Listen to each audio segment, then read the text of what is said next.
but I think it's so powerful, the learning effect of learning what your food is: protein, carbohydrates, fiber, fats. That effect will stick with you for the rest of life. So, okay, I'm gonna go ahead and get started. Let me know. Give me a thumbs up if you see my screen. Okay, great. Now I just got to figure out. Here we are. Okay, so today we're going to talk a little bit about meal timing and meal frequency. I think this the reason why I'm doing this is it affects sort of everybody, and it's just a question that people have a lot. So how often should I be eating and when should I be eating? It's not just important to know what to eat, but often we need to know when to eat. And there is a difference sometimes. So let me start by saying the most important thing for most people is probably how much you're eating. So a lot of times the first questions people have for me is when should I eat? And really step one is to get enough. Does that kind of make sense? So we can get people sort of love to get hung up on hey, when exactly should I be eating? Don't worry about that. It's not most important, but it is kind of important. Does that kind of make sense? Mm-hmm. Okay. Yes. Let me send. I've got someone trying to get in. It's having an issue. Where did that go? Okay. Give me 1 second. Okay. So first thing is get enough. You'll get the most benefit from your nutrition by getting sufficient intake, and then meal timing adjustments can be incorporated after you master the skill of eating enough for better results. But at the same time, there is some benefit to newbies out there. If you're like, well, I haven't perfectly set up all of my nutrition, I don't have everything in order. If we use meal timing, you can kind of take a few shortcuts into getting better results before you kind of have mastered everything. So the first question a lot of people have is, how frequently should I eat? And I used to really roll my eyes at the breakfast is the most important meal of the day, because in my mind that was from cereal companies that found a way to advertise on kids shows and kids channels to teach kids that breakfast is the most important meal of the day. Buy Captain Crunch. I used to really roll my eyes at that. But I do think this is just a general statement, so it's not, hey, Mira, welcome, man. Sorry about that. So I think this is a general statement. It doesn't apply to everybody, but I think most people benefit from 3 square meals a day, and usually like a snack, especially a post-workout snack when you begin to work out. So a lot of people come to me, they're skipping breakfast, they say, I'm not hungry in the morning.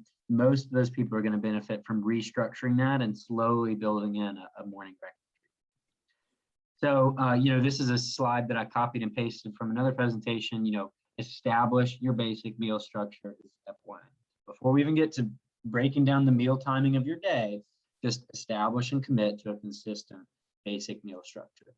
That would usually include breakfast, lunch, dinner, and a snack, sometimes 2 snacks, depending on how much you're eating or how active you are. And you can break that snack into wherever makes most sense for you. A lot of people don't like snacking late at night. Obviously, I don't want you, usually you want to have about 12 hours of fasting each day. So I don't want you necessarily eating at 10 o'clock at night. But some people are fine to eat a little. Like I personally can eat kind of right before bed. But in general, like this snack, like a post-dinner snack, should be pretty darn close to dinner. And you're keeping about 12 hours a day where your digestive system is not being worked, if that makes sense. So that would be a comment on daily meal timing, is pretty much feed within 12 hours and don't eat right before bed. That's kind of good advice too. So this is also from another slide. People didn't like this picture that I got because it shows, a carbohydrate, a healthy vegetable, and a lean protein. But everybody commented on how small that lean protein is compared to what their real plates look like, because I insist on making you guys eat more protein than you want. Isn't that right, Karen? Yes, sir. Yes, sir.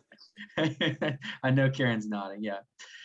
So anyways, but pick that plate structure. You know, breakfast usually for most people, breakfast is kind of a weird meal because you're not going to be eating like a lot of meat for breakfast unless it's like a sausage or bacon.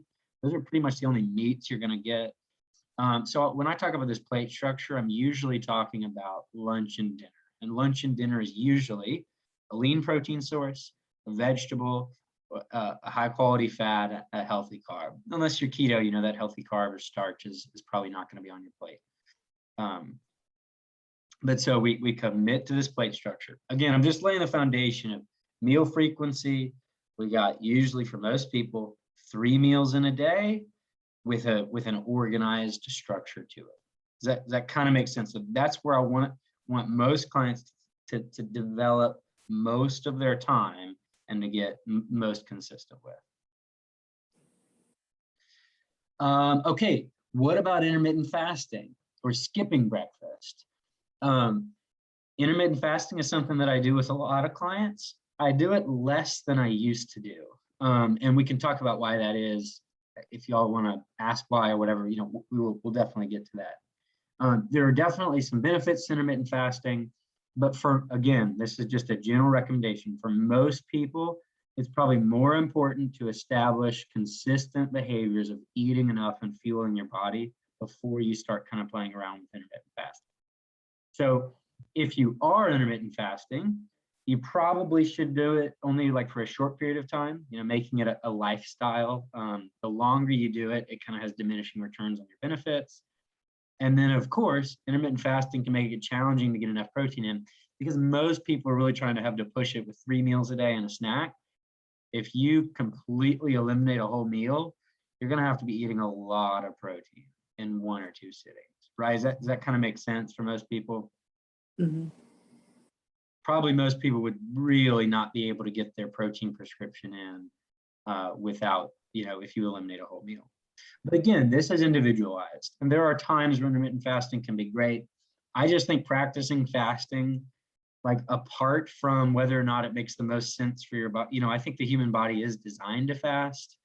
But the question is like, what are your goals right now? So if we're just talking about kind of building some muscle or losing fat, fasting can have health benefits that are maybe outside of that. Is that kind of that is something that we've sort of changed the way we fast with our clients on, just based on experience and based on seeing how clients do it.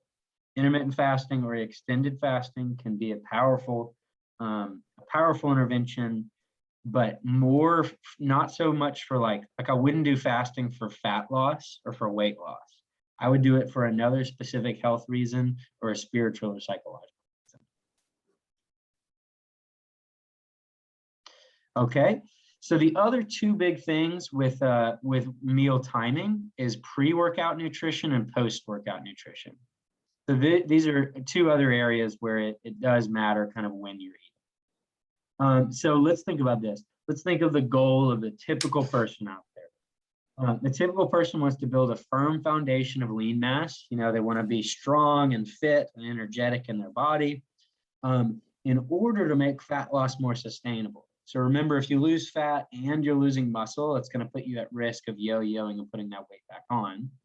But if you build some of that lean mass and you're getting stronger, you're getting more fit, then most people we accomplish that by strength training 3 to 4 times a week. So I think, Mary, you're on this call. You are now, after a long phase of fat loss, you are in a period where we're making a really big effort to build some lean mass on you and to build some strength. So this would kind of describe you. So we're strength training 3 to 4 times in the week. And a way that we could adjust that, and this honestly, this actually I would say affects everyone on this call. I might be convinced that it could affect every one of my clients. A way that we could just tweak the way that you're eating to get a little bit more benefit out of it is, you know, eat 30 to 60 grams of carbs 1 or 1.5 hours before training. And I don't mean like just carbs, but I probably before training or before exercise, I would do a little bit lower of a fat meal. this might be a snack of carbs. So like a big banana. And the reason why I would make it a little bit more low fat is because fat is going to slow down the digestion of those carbs. So the goal is that when you go into your training workout, you have ready available energy to your muscles and to your body, just so you can get a really good workout in. Has anybody gone into the gym recently or even just ever in your life and you've been just lightheaded and kind of lethargic? Has anybody ever done that before? Yeah. Or you just are dragging. You can unmute yourself if you want. Like, you ever walk into the gym and you're like, man, I just don't have that kick today. I'm just kind of dragging around. Mm-hmm. I'm usually dragging because it's so early in the morning and I'm still sleepy. Yeah. We're gonna get there, Karen. We're gonna get there. Kathy, have you ever had that before? Well, you know my struggle with fatigue. So yes, I have to say that on a regular basis. Yeah, I'm dragging. So 3 days ago, I went in or 2 days ago on Monday, I went in for my work. That would be 3 days ago. Sorry, ridiculous.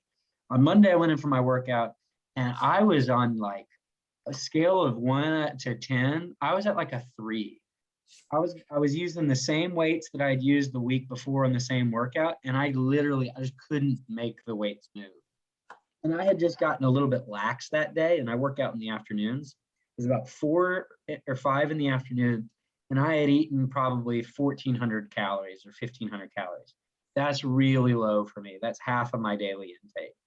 So I was just walking into the gym with depleted energy stores. So one thing that you can do, whether you're a pro and you're an expert and you've nailed all of your numbers for 3 months, or you're just getting started, walk into the gym with full muscles and with full ready available energy. So have a carb snack, an hour after. You could also add a little bit of protein there. So you could do like 20 grams of protein, 30 grams of carbs, or 30 grams of protein, 60 grams of carbs before your workout to make sure that you have enough carbohydrate energy for your workout, and proteins to make sure that your body has the amino acids available to rebuild right after that workout. Does that kind of make sense? This is one of those places where I've got a lot of people on a high fat diet. I'm not anti-fat, but loading up on fat before you go work out in the gym, it's not necessarily going to help you. So my 2 eggs and my bacon in the morning before I work out is not a good idea. So this is good, Kathy. So again, it's not that it's not good. Is there a way that we can get more out of it? Is there a way that you can put a little bit less effort in and get the same or better results? So what time are you having breakfast before your workout? Depends on if I can get up or not. Anywhere between 6:30 and 7. 6:30 and 7. Yeah. So you are going to that earlier class now. I'm doing the 8:15 right now. Okay. So you're working at 6:37. So the way I would structure that is I would probably have a higher carb breakfast. I would probably find a breakfast that's like overnight oats with a skim milk, with a no-fat milk, would be almost perfect for you, Kathy. It would be, about 30 grams of carbs, 15 grams of protein. I can do just regular oatmeal. Yeah, that's fine too. I've just been making overnight oats and they're awesome. If I don't have protein in the morning, I don't do good. Yeah. So what's a protein so one thing that I do is overnight oats and like a protein yogurt. Would you enjoy that, or would that? Yeah, well, if I could find a protein that I like, I have not found a protein I like, the powder. You haven't found it? Oh, what about a yogurt? A yogurt? Yeah, I've got lots of yogurts. Yeah, there's all kinds of options of low fat, high protein, and even some carbs in those yogurts. And because you are going to walk into the gym, you're right, Kathy. Most people are like, man, I feel terrible. And one of the things that we could do to help them is just eat a little bit more protein. So protein is just some substance, and then carbs is literally like the igniting. It's almost like the starter fluid to the fire. You throw starter fluid on a fire and it shoots up. We're basically just trying to put a little bit of starter fluid in your system. But I could do a protein shake and some oatmeal if I wanted to do that in the morning. perfect. Or a banana is one that a lot of people like. I'll tell you the last option in just a second, in a couple of slides. But yeah, so that's great, Kathy. I would make that adjustment, and let's see, because here's the thing: if you start to feel better in the gym, and you start to actually push it a little bit harder in the gym, just because you have more energy, and you build a little bit more muscle, you get a little bit leaner, you start to feel, it's a compounding thing. All things kind of start to move in the right direction. So that's perfect. Kathy, try to find like 2 breakfasts that you enjoy, and on your training days, like cycle those breakfasts. So something like that, that's proteins and that's carbs.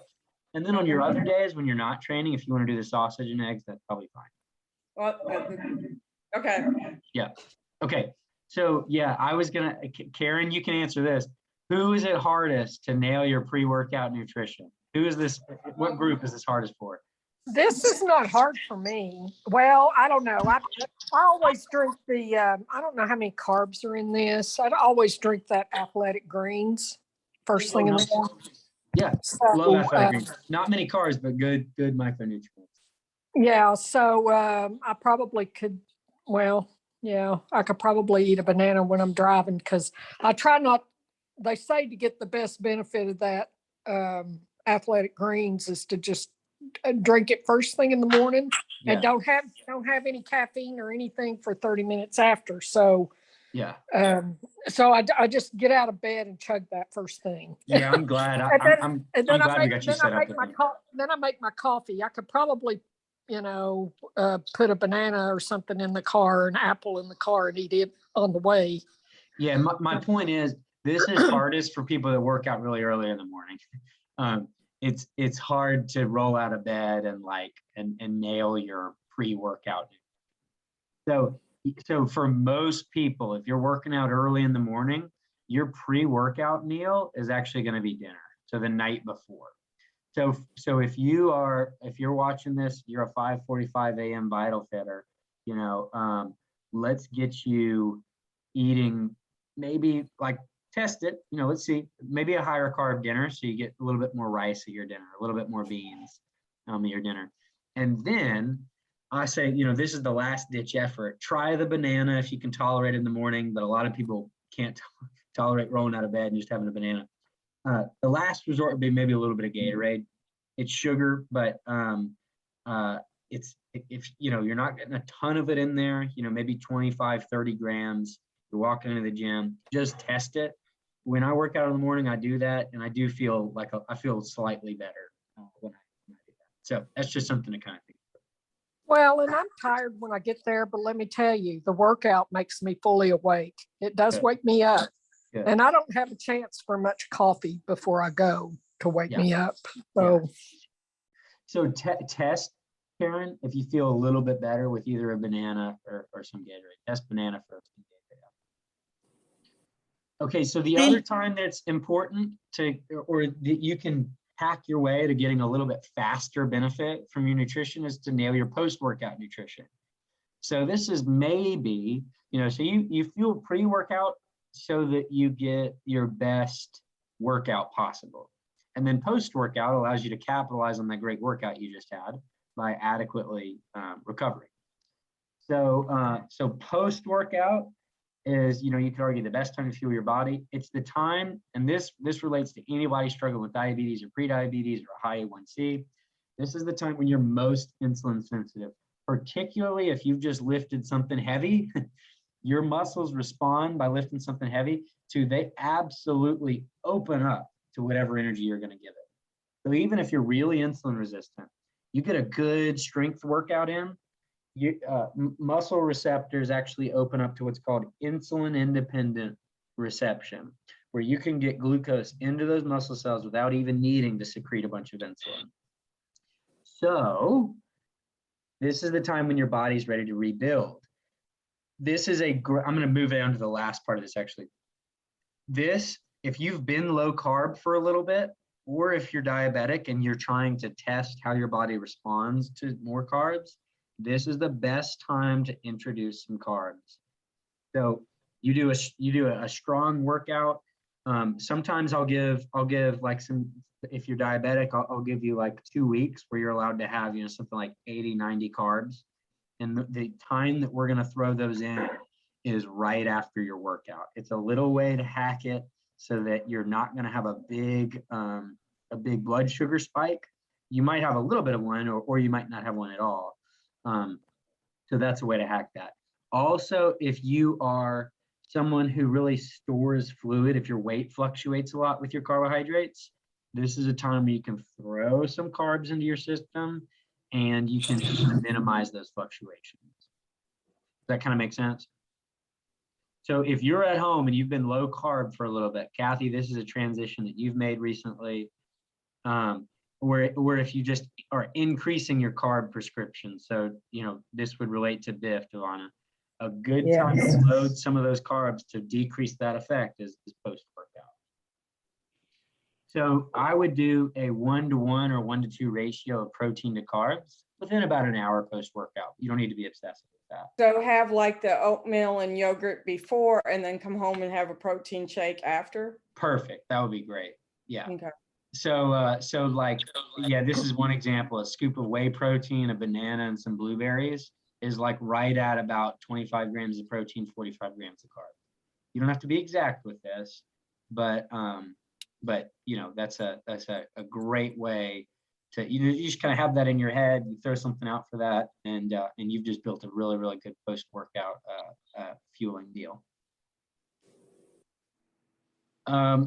For some people that are a little bit, like say you work out at like 10 or 11 a.m. like before the lunch, that's a great lunch to have would be like a good amount of rice and beans and some chicken and a vegetable. And that would just be perfect. So you're still following, you're getting carbs and protein post-workout. So you can do more than 25 grams if it's like a full meal. This would almost be like if you're just getting a shake after your workout. So does that kind of make, like, you don't, I posted this morning that on Facebook, everything can become kind of an obsession. You don't have to obsess about this, but the thought is get carbs and protein. If you have that carb budget, carbs and protein post-workout, and that's probably going to be the most efficient way to get fuel to your body to help you build some of that lean mass. Okay, now there's one other thing that often comes up is how do I distribute my protein throughout the day? If I've got to eat 160 grams of protein in a day and I'm eating 3 meals, so let's just do the math. That's 53 grams of protein in one meal. Who's run the numbers on that and been like, whoa, that kind of, can you even process that much protein in one meal? So I've had to, and it's hard. Yeah, It is. it's hard work. So here's the first rule. First, just increase your protein. Most people come to me around 80 grams or a little bit lower. If you're building from 80 grams to 130 grams, that's only a positive improvement. Even if I've got a bigger goal for you, so a lot of people are discouraged that they're not where I sort of want them to be or where they should be. It's like, look, if you're improving that number, like you're fine, you're on the right track, just keep improving. So first, get close to the goal that your coach has given you as a target and be consistent. Then number 3, so again, this goes back to like meal timing here isn't quite as important as just like doing the right thing. Add it post-workout is the next kind of way to fine tune, or that's something that you can start doing now. You can say, hey, I'm a little bit low on my protein goal, or, man, I'm 20% under on my protein goal and it's about as much as I can eat right now. Well, let's add that protein right post-workout and put it to good use. So the protein that you are eating, we can get the most out of it. Once you've gotten good at getting close to your number, you're consistently adding it post-workout, then we can work on spreading it out evenly over 4 meals. Because sometimes people are like, I had one really big high protein meal and the other ones weren't. Well, that's fine. At some point, we'll get better at spreading out that protein across all 4 meals. And that's technically the best way for your body to use all the protein you're eating it, is to have it spread out between the meals that you're eating and then have one of those meals right after your workout. How many people have heard your body can only process 30 grams in one sitting, 30 grams of protein in one sitting? Raise your hand or say something if you've heard that. Heard it. Heard it, yeah. The crazy thing is, I've heard your body can only process 30 grams in one sitting. I've heard your body can only process 24 grams in one sitting. I've heard your body can only process 34 grams in one sitting. So there's this thing floating around, and everybody's got a different number. I've never seen any like evidence for that. First of all, if your body can't process something, you either like directly excrete it or you would bloat. And so like the whole like you're not processing. If you're not processing something, like you'd be going to the hospital. Now, it might be true that your body can't utilize efficiently more than 45 grams of protein or something in one sitting. And that could be true, but there's not really a good number on this. It's different for everybody. But we do know there's tons of evidence that the higher protein numbers that you're getting from your coach that seem really, really high, those are validated numbers that show validated improvements. So if that kind of makes sense. So don't worry about, you'll go and get on Facebook after this and you're going to hear this. You'll hear this immediately now that I've just mentioned it. But don't worry too much right now about getting too much protein in one sitting. Sometimes I'll look at someone's food log and they're getting 130 grams of protein in a day, but they're getting 75 of that in one meal. And that's obviously something I want to improve. But for most people, just step one, just like get the protein in and then we'll work on giving it out. So like if you're like, well, yeah, I'm hitting my number, but I'm having a shake and it's 50 grams of protein in one shake. I'm like, okay, don't decrease the yet. We'll get there. So does that kind of make sense? Like don't worry too much about that number being too high. Step one is get that number up. Step two is we'll try to distribute it a little bit better and we'll work on that skill. Does that kind of make sense? I might have slightly overcomplicated that, but I hear this all the time. People say, well, I got a shake, but I know I can only use half of the protein in it, so I didn't even get it in. It's like your body will change if you get that much, so don't worry. So the takeaways are, if you are consistently working out with no fuel in your tank, let's structure in a way to get some fuel in before you walk into the gym. And if you're under proteined or if you're still working on getting that protein up, we can make an adjustment to getting a good post-workout protein meal in that's going to help leverage that protein to go a little bit farther. If you are reintroducing carbs, the best time to do that is before or after a workout. That's going to minimize all those negative effects that people don't like weight fluctuations, feeling a little bit bloated.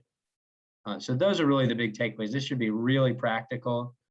But the other takeaway is don't get too lost in this, but it's definitely something that you can try and begin to kind of experiment with. I'm going to ask for just advice on the easiest pre-workout grab and go that you can think of. I mean, in order to be any place at the 6:45 time frame, I can guarantee you I'm not going to fix anything, at the stovetop before I go. And I'm lucky to get a cup of coffee that I carry on the way. And that's all I usually, even when I was doing 8:15, I just had a cup of coffee before I went in there. Yeah. So, okay. So that's great. So honestly, Jennifer, you're one of the people that I kind of had in mind with this training. But you're kind of, you're almost like a archetype for a lot of people that have the same thing. Okay. So first of all, look at your dinner the night before. And maybe add 20 grams of carbs to that dinner. The other thing is, so the easiest is Gatorade, which I don't like that answer, but maybe test it and see how you handle it. But if you're working out as hard as you can, meaning like as hard as I know that you, Jennifer, can work out, you're going to burn through that Gatorade really, really fast. The other one is a banana, but again, a banana on an empty stomach makes some people feel really bad. So you're not going overboard with that Gatorade, but the point of the Gatorade isn't, hey, you got to get sugar in you. The point is that if you've got a little bit more fuel, you'll work your muscles a little bit harder and you're going to burn through that fuel more. Does that kind of make sense? Okay. Do you And have I suggestions didn't for realize something a that's not banana. sweet? Oh, wait, Janice, sorry, 1 second. Jennifer, you want to ask I- that real quick? No, well, I just didn't realize bananas made people feel a little queasy. So anyway, I'll try.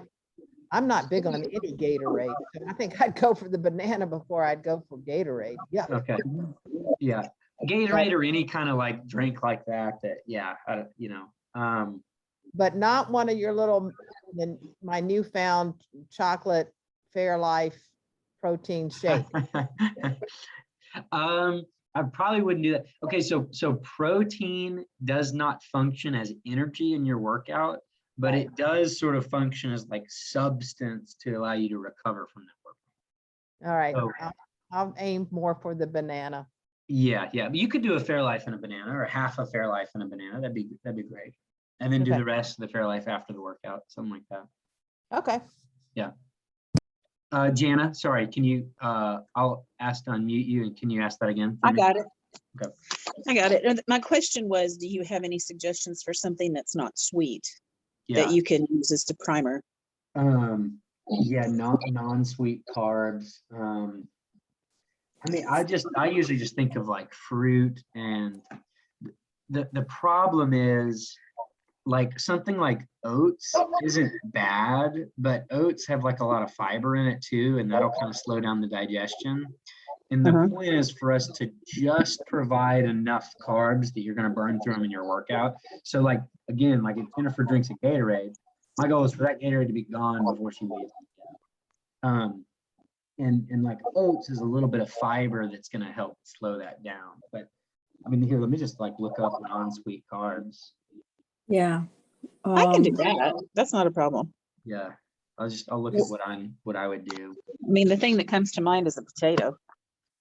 Yeah, or a sweet potato actually would be great, depending on if you're, yeah, sweet potato, you can do sweet potato for breakfast. What about would a be- slice of Ezekiel bread? Ezekiel bread will have a little bit more fiber. So that's, and again, like Ezekiel bread is delicious. It's super nutritious.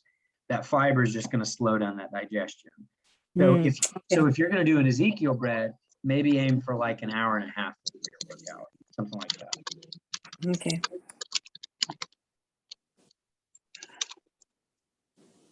And the whole, now I actually started the Gatorade thing because I'd go play basketball in the 100-degree heat, and I was just dying. And Gatorade really was kind of a bit of a pick-me-up, but that's pretty intense, and I would sweat out about 1 liter of fluid for that. But, the idea of getting a huge Gatorade and slamming that down, there's obviously ways that you can mess that up. If you're just kind of topping your glycogen stores off a little bit with it, you can test it. You should be fine. Andrew, Yes. is there another fruit besides banana that you could use for this purpose? I Yeah. just don't particularly like bananas. What else is a good fruit for An it? apple would be great.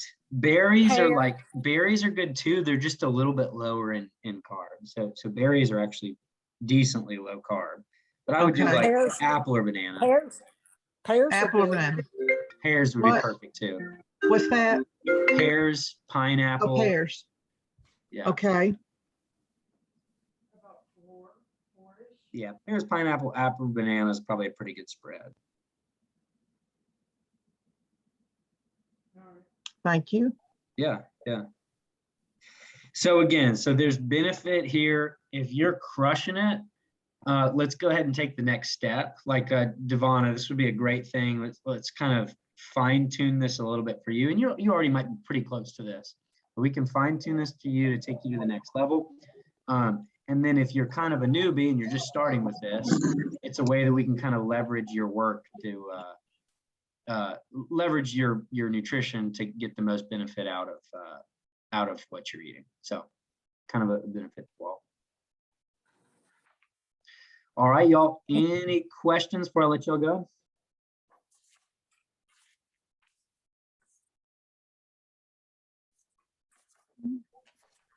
All righty. Great call. Thanks to y'all's participation. I will see y'all on calls this week. I'll see you on Facebook. I'll see you on check-ins. You know, I'll see you wherever you guys are. Okay, All righty. Talk to y'all soon. bye.